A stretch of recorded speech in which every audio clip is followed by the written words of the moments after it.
અને દૂધ બગડી ગયું છે તો કોઈક ઉછીનું આપે, પણ એમ કહેવાય કે હવે મારા છોકરા 2 ઘૂંટડા પી ગયા છે, હાલે એવા નથી, તમારા ઉછીના દ્યો એમ. એટલે આવે ને રામ નારાયણ કરવા તો રામ રામ પરાયણે હાથ પકડે કે રામ રામ, પણ એલા પણ અમે તમારા વ્યવહાર નથી, અમે સાધુ છીએ, અહીં પગે લાગતા શીખ. આ શિષ્ટાચાર છે, આ શિષ્ટાચાર આપણે શીખવો જોઈએ. જે દેશમાં ગાયની પૂજા છે, દેશમાં વૃક્ષની પૂજા છે, જે દેશમાં તુલસીની પૂજા થાય છે, ત્યાં ગંગાને પવિત્ર કહે છે, જ્યાં ગિરનારની પરિક્રમા થાય છે, આ દેશમાં આટલા બધા વૃદ્ધાશ્રમ કેમ? વિક્રમભાઈ આંકડા સાથે તમને કહું, ગુજરાતમાં 3000થી વધારે વૃદ્ધાશ્રમો છે, ખાલી ગુજરાતમાં જ. શ્રવણની વાતો અહીંયા જ થાય છે. ગણપતિએ મા બાપની પરિક્રમા કરીને બધા વર્દોને રીધી સીધી મેળવી લીધી, વાતો અહીંયા જ થાય છે. તો અહીંથી અહીંયા એટલા બધા વૃદ્ધાશ્રમો કેમ આવ્યા? કારણ કે આપણે ક્યાંક સંસ્કાર આપવામાં બહુ લુપ્ત થયા છે, ક્યાંક મોડા પડ્યા છે. તમારું બાળક એ તમારું ભવિષ્ય છે, તમારું બાળક એ વિશ્વનું ગૌરવ છે, તમારું બાળક એ તમારી શાન છે. એને નાનપણથી આ સંસ્કાર આપો. તમે હિન્દુ છો એની ઓળખ કઈ છે તમારી પાસે? આજે તો હમણાં ઘણા બધા છોકરા બેઠા છે ને કહેતો, તમે હિન્દુ છો એની ઓળખ કઈ તમારી પાસે? તમારા કપાળમાં તિલક નથી, તમારામાં ચોટી નથી, ધોતી નથી, પાઘડી નથી, તમને એક હાલો ગાયત્રી મંત્ર આવડતો નથી. તમે ક્યાં હિન્દુ છો? કયા એંગલથી હિન્દુ છે પૂછો. અન્ય ધર્મના લોકોને તમે જોઈ લો, એના ધર્મનો કેટલો આદર કરે છે, એના ધર્મના વડાઓ છે એનો કેટલો આદર કરે છે. આપણે ક્યાં ઊભા છીએ? ધનસુખનાથ બાપુ રોજ ઠપકો દેતા હું જોતો હોઉં. એટલે આવે ને રામ નારાયણ કરવા તો રામ રામ પરાયણે હાથ પકડે કે રામ રામ, પણ એલા પણ અમે તમારા વ્યવહાર નથી, અમે સાધુ છીએ, અહીં પગે લાગતા શીખ. આ શિષ્ટાચાર છે, આ શિષ્ટાચાર આપણે શીખવો જોઈએ. એનો ભાવ સાચો જ હશે, એમાં નો ડાઉટ, એનો ભાવ ખૂબ સારો છે, પણ શિષ્ટાચાર પણ હોવો જોઈએ. આ બાળકને પહેલા શીખવાડો. આ માતાઓને કરબદ્ધ પ્રાર્થના કરું છું, તમારા બાળકને સારા સંસ્કાર આપો. ભલે એને સારી સ્કૂલમાં ભણાવો, પણ એને સંસ્કારનું સિંચન તમારી જવાબદારી છે. અરે હું એમ કહું છું, તમારા ઘરમાં દૂધી બટેટા ભીંડો ને રીંગણા ન બગડે એની વ્યવસ્થા છે. આ માતાઓને કહું છું, છે ને વ્યવસ્થા? શું છે તમારા ઘરમાં? ભીંડો રીંગણા ને બટેટા ન બગડે એના માટે તમારા પાસે બધાને 25, 30, 50 હજારના ફ્રીજ છે. તમારા છોકરા ન બગડે એની કઈ વ્યવસ્થા છે? દૂધી ભીંડો ને બટેટા બીજા આવે, ઉછીના આવે, છોકરા ક્યાં લેવા જાઓ? તમારું બાળક તમારું ભવિષ્ય છે. પછી કે મૂળુભાઈ વિક્રમભાઈ મહાદેવગીરી બાપુ આવ્યા છે અને દૂધ બગડી ગયું છે તો કોઈક ઉછીનું આપે, પણ એમ કહેવાય કે હવે મારા છોકરા 2 ઘૂંટડા પી ગયા છે, હાલે એવા નથી, તમારા ઉછીના દ્યો એમ. એ નહીં હાલે. જવાબદારી તમારી છે કે પહેલાં તમે એને સારા સંસ્કાર આપો. અને સારા સંસ્કાર આપવાથી આપણી વચ્ચે રામપરાથી રૂપલમાં પધાર્યા છે સમસ્ત આહિર સમાજ, એમનું હાર્દિક સ્વાગત કરે છે. માતાજી પોતાનું આસન ગ્રહણ કરે.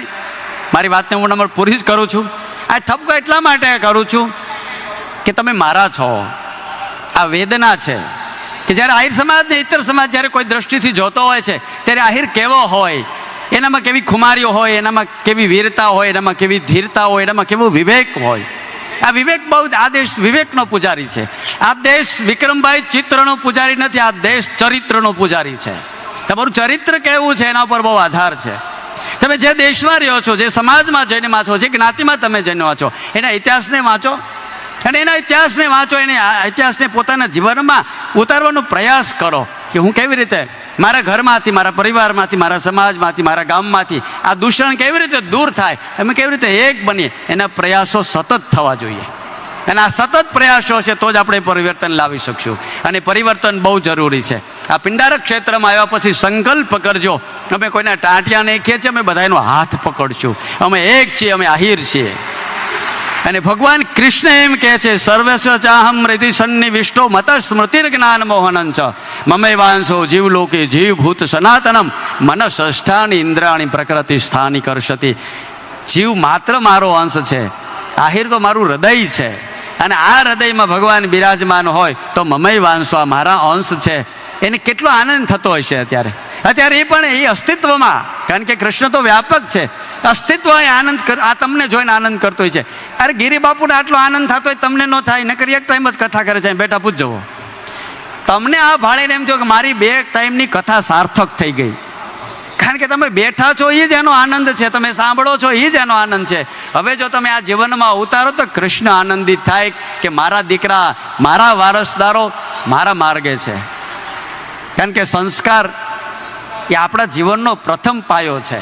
અને આ સંસ્કાર જ્યારે આપણે આવશે ત્યારે ચોક્કસ આના કરતાં વધારે આપણે ક્યાંક આગળ જઈ શકશું. વધારે સમયને લેતા ઘણા બધા મહાનુભાવો છે, ઘણા બધા સંતો અહીં પધાર્યા છે. મારી કરબદ્ધ પ્રાર્થના એ છે, અહીંથી એલાઉન્સમેન્ટ જેના નામ જાહેર કરે એ જ વ્યક્તિ ઉપર આવે. શું કામે? આપણી વ્યવસ્થા ન બગડે એટલા માટે. કારણ કે અહીંયા બધા સરખા છે. તુલસીનું પત્ર નાનું હોય કે મોટું હોય, બધા પવિત્ર જ હોય. શાલિગ્રામની શિલા નાની હોય કે મોટી હોય, બધા ભગવાનના સ્વરૂપ છે. એમ આહિર જ્ઞાતિના આંગણે કોઈ પણ આવ્યો, બધા સરખા છે. પણ એક વ્યવસ્થાના ભાગરૂપે અહીંયા ગિરિબાપુના આશીર્વાદ લેવા માટે, એમનું સન્માન કરવા માટે જેના સ્ટેજ ઉપર એલાઉન્સર બોલાવે એ શાંતિથી આવીએ. જે નામ બોલે એટલા જ લોકો આવીએ. આવ્યા પછી માત્ર ને માત્ર જે સાધુઓ છે એ જ આરતી માટે ઉપર આવે છે. એવી પહેલેથી વ્યવસ્થા થઈ છે, એટલે એ વ્યવસ્થાને આપણે જાળવી રાખીએ. અને બાકીના જે આગેવાનો છે એ નીચે ઊભા રહીને આપણે દરરોજ આરતી કરીએ છીએ, એ ક્રમને આપણે શાંતિપૂર્વક જાળવી રાખીએ. કાંઈ અવ્યવસ્થા ન થાય, ભીડ ન થાય. જમવામાંથી લઈ બધી જગ્યાએ એની જવાબદારી આપણા બધાની છે. માત્ર કાર્યકર્તાઓની નથી, માત્ર વ્યવસ્થાપકોની નથી. આમાં બેઠેલો દરેક આહિર સમાજ આ વાતને સંપૂર્ણપણે જાણે છે અને અનુસરે. અને આ કથાને 4 ચાંદ લગાડવા એ મારીને તમારી બધાની નૈષ્ઠિક જવાબદારી છે. અને આ જવાબદારી આપણે ઉપાડવી જોઈએ. હું રોજ તમને થોડો ઠપકો હોય કે ઘૂંટડો પાતો રહીશ, કારણ કે ચૈત્ર મહિનામાં આયુર્વેદ એમ કહે છે કે લીમડો પાવવો જોઈએ. આયુર્વેદ માટે ગુણકારી છે. ગિરિબાપુ તો રોજ તમને મીઠાઈ આપે જ છે. એટલે કારણ કે એ ગીરી છે ને હું ગીરી છું. એ જેની કથા કહે છે એ મહાદેવ પોતે જ હોય, તો પછી તો ઝેર તો કોકને પીવું પડે ને દાદા. એટલે થોડુંક પાય જાણી પણ તમને ગુણ કરશે, તમારા હિત માટે હશે. એટલે વિશેષ સમયને લેતા ભગવાન મુરલીધરને પ્રાર્થના કરજો કે અમારું કલ્યાણ થાય, અમારું શ્રેય થાય, અમારે દિન પ્રતિદિન અમારો વિકાસ થાય, અમારા દીકરાઓ, અમારા દીકરાના દીકરાઓ એ ઉત્કૃષ્ટ બને, ઉદ્ધર્વ ગતિ તરફ જાય અને આ સમાજ રોજ ફૂલે ફાલે અને આગળ વધે. એ ભગવાન મુરલીધરના ચરણમાં પ્રાર્થના સાથે આ દુર્વાસાની ભૂમિમાં ઉપર સર્વેત્ર સુખીના સંતુ સર્વે સંતુ નિરામયા સર્વે ભદ્રાણી પચ્યંતુ મા કચ્ચિત દુઃખ ભાગ ભવેત. ઓમ શાંતિ.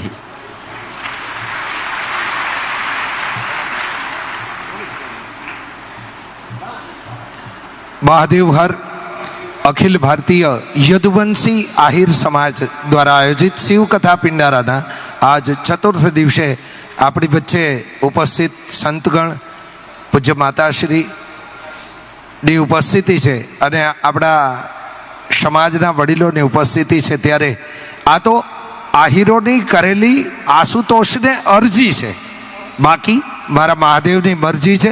સમગ્ર આયોજનને વધાવી લઈ સોશિયલ મીડિયાના રિપોર્ટ આધારે અત્યારે 22,000 કરતાં વધારે 4 વ્હીલર છે ને 1 લાખ કરતાં વધારે સંખ્યામાં અહીંયા આપણે કથા શ્રવણ કરી રહ્યા છીએ.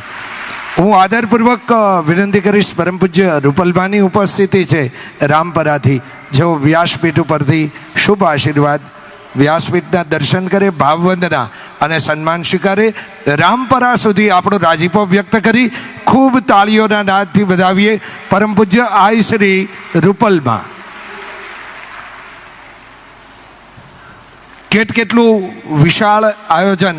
પરમ પૂજ્ય ગિરિબાપુના શ્રીમુખે વહેતી જ્ઞાનધારા આપણને સૌને નવપલ્લવિત કરે છે. ત્યારે એક આવશ્યક સૂચના અહીંથી કહેવી મને યોગ્ય ને ઉચિત લાગે છે કે અત્યારે જ્યારે 12 વાગ્યે શિવકથાનો સમય પૂર્ણ થાય એ પછી બહેનો, દીકરીઓ, માતાઓ, બાળાઓ જમવા માટે એક હારે જ્યારે જાય છે ત્યારે થોડીક અવ્યવસ્થા થાય છે. એક મંડપના ગાળામાં એક ગ્રુપ જાય તો જમવાની વ્યવસ્થા જળવાય. તમને વધાવી લ્યો, આટલી શાંતિ જાળવજો. પરમ પૂજ્ય માલુઆઈમાં જામનગરથી પધાર્યા છે, એમને પણ કરબદ્ધ પ્રાર્થના છે. પૂજ્ય માં આવો, વ્યાસપીઠનું શિવકથાની ભાવવંદના અને આપ અમારું ભાવ પુષ્પ સ્વીકારો. પરમ પૂજ્ય આઈ શ્રી માલુઆઈ માને ખૂબ તાળીઓથી વધાવીએ. यूं तो हम कब के टूट के बिखर जाते, पर मेरी माँ की दुआओं के सामने सारी आंधियाँ लाचार नजर आई. અહીંયા ભગવતી ભમા 108 શક્તિપીઠ પૈકીના મા ધૃતિમાં બિરાજમાન છે. ત્યારે આજે માતૃવંદના કરવાનો અવસર આપણને મળ્યો છે. શિવ કથાકાર શ્રી સુનિલ ગિરિબાપુ ચાચલાણા, એમને ખૂબ તાળીઓના નાદથી વધાવીએ. આ દિવ્ય સન્નિધિઓનું સન્માન એ આપણા સમગ્ર ઉત્સવનું પ્રોત્સાહન પૂરું પાડે છે.